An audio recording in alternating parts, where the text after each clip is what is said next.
এই সরকার পতনের পরে আপনার হচ্ছে 5 তারিখ থেকে এই পর্যন্ত জামাতের যে অ্যাক্টিভিটি, এই বিষয়ে আপনি আসলে কি কিছু মন্তব্য করতে চান কিনা? জামাতের অ্যাক্টিভিটি আমরা যে কথাটা বলি, সারা বাংলাদেশে আমরা সার্ভে করেছি এবং আবুল বারাকাত নামে একজন ভদ্রলোক ইকোনমিক্স, উনি একটা বই লিখেছেন।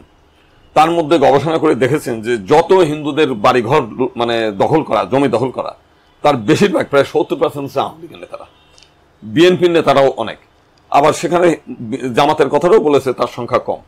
তো সেই ব্যাপারে আমরা এখনো পর্যন্ত, এর আগে আমরা দেখেছি ঠাকুরগাঁয়ে একটা হচ্ছে তীর্থকেন্দ্রের বহু মানুষ হচ্ছে ডুবে মারা গেছিল। আমরা সংবাদ জানার আগেই আমরা শুনলাম যে জামাতের যে বর্তমান আমির শফিক সাহেব কিন্তু ওইখানে প্রত্যেক পরিবারকে, মানে প্রত্যেক ব্যক্তিকে, মানে নিহত যারা আছে তাদেরকে 3 লক্ষ করে টাকা দিচ্ছে তাদের পুনর্বাসনের জন্য। তো বিষয় হচ্ছে তারা তো বেশ সহানুভূতিশীল।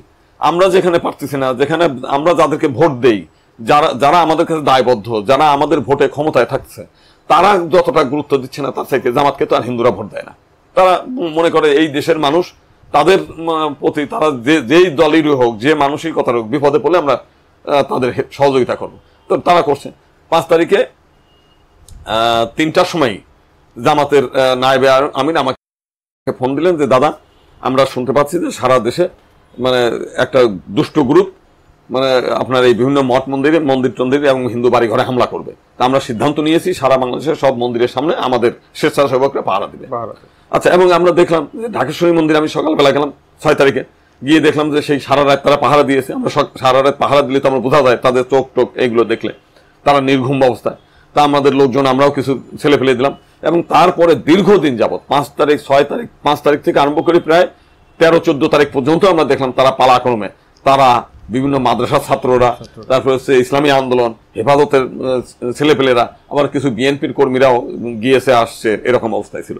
তার মানে তাদের তো আমরা যে কমিটমেন্ট, আমরা যেহেতু তাদের ভোট দেই না, কোনো কিছু করি না, কিন্তু বাস্তবতা তারা যদি আমাদের ন্যূনতম মানে ভালো কিছু কাজ করে থাকে, সেই ভালো কাজটুকু তো আমাদের স্বীকার করতে হবে। বর্তমানে একটা গুঞ্জন আছে যে ইন্ডিয়া চায় যে জামাত আগামীতে ক্ষমতায় আসুক, দেশ চালাক।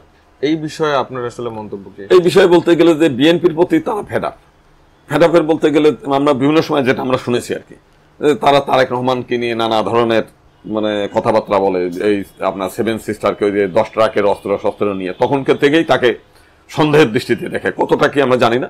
সেই বিষয়গুলো নিয়ে কিন্তু রিউমার আছে। জামাতের সঙ্গে, জামাতের যারা আমির এবং জামাতের কর্মকাণ্ড, তাদেরকে কিন্তু ওইভাবে কোনো উস্কানিমূলক কর্মকাণ্ড তাদের মধ্যে নাই। এবং জামাতই প্রথম বলছে যে আমরা সবার সঙ্গে একটা ভালো সম্পর্ক গড়ে তুলতে চাই। যদিও জামাতের বিরুদ্ধেও বহু কথা আছে। আপনার ভারতের বিভিন্ন মিডিয়া টিডিয়া গেলে পরে কোনো একটা কিছু ঘটলেই বলে এটা হচ্ছে বাংলাদেশের জামাতিরা আর কি, মানে যদি আওয়ামী লীগের নেতাও ধরা পড়ে বলবে ওটা বাংলাদেশের মানে ওই জামাতের। শুধু জামাতি বলে না, জঙ্গি। হ্যাঁ, জামাত জঙ্গি। তো এই বিষয়গুলো কিন্তু রিউমার আছে। আবার ইদানিং আমরা যেটা শুনতে পাচ্ছি, আপনি যেটা বললেন যে ভারতের গোয়েন্দা সংস্থা কিংবা ভারত সরকারের বর্তমান যারা, তারা চাচ্ছে জামাতের সঙ্গে একটা ভালো সম্পর্ক। এটা আমার শোনা কথা, বাস্তবতা আমি জানি না। এদিক থেকেও তাদেরও এগিয়ে যাওয়ার কথা আমরা শুনছি আর কি। তো সব দিক দিয়ে আমরা মনে করি যে ভারত সরকারের উচিত হচ্ছে বাংলাদেশের জনগণের সঙ্গে সম্পর্ক রাখা, কোনো ব্যক্তির সঙ্গে না। মানে আগে যেমন হিন্দু সম্প্রদায় কি চায় জামাত আগামীতে ক্ষমতায় আসুক?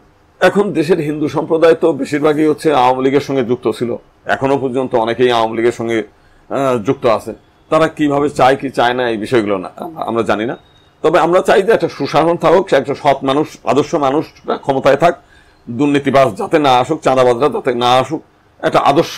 জামাত চাচ্ছে ইসলামিক যতগুলো দল আছে সবগুলো দলকে একসাথে জোট করা। সেখানে যদি আপনি এবং আপনার দলকে জামাত ডাকে, সেক্ষেত্রে কি আপনি সেখানে যাবেন, সেই দলে যোগ দিবেন? না না, ইসলামী দলগুলো তারা ঐক্য করবে।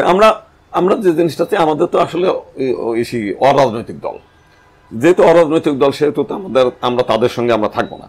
তবে আমরা কিন্তু তাদের বিরুদ্ধে না। আমরা মনে করি যে তাদের যে অতীতের কর্মকাণ্ড থেকে আরম্ভ করে শুধুমাত্র আমরা 71 সালের ঘটনা নিয়ে যে বিষয়গুলো আমরা দেখি সেটাও বিতর্কিত। যেমন আমরা দেখেছি যে ঢাকা আমাদের সুপ্রিম কোর্ট প্রাঙ্গণ থেকে সুখরঞ্জন বালী নামে একজন ভদ্রলোক তার নিজের আপন ভাইকে দেলোয়ার হোসেন সাঈদী হত্যা করেছে, এইরকম একটা মামলা ছিল। সেই মামলায় সাক্ষী দিতে এসে সুপ্রিম কোর্টের চত্বর থেকে তাকে অপহরণ করে নিয়ে গেছে।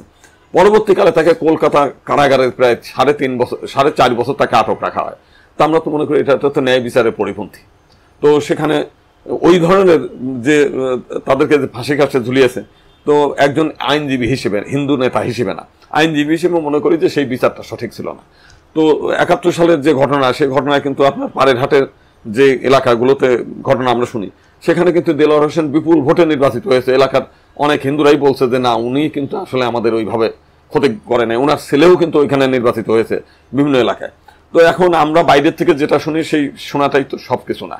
তো আচ্ছা, আপনি বিভিন্ন সময় আওয়ামী লীগ ক্ষমতায় থাকা অবস্থায় বিভিন্ন সভা সমাবেশে বলেছেন যে বাংলাদেশ হিন্দু শূন্য হয়ে যাওয়ার আশঙ্কা দেখা দিচ্ছে, হিন্দু শূন্য হয়ে যাচ্ছে।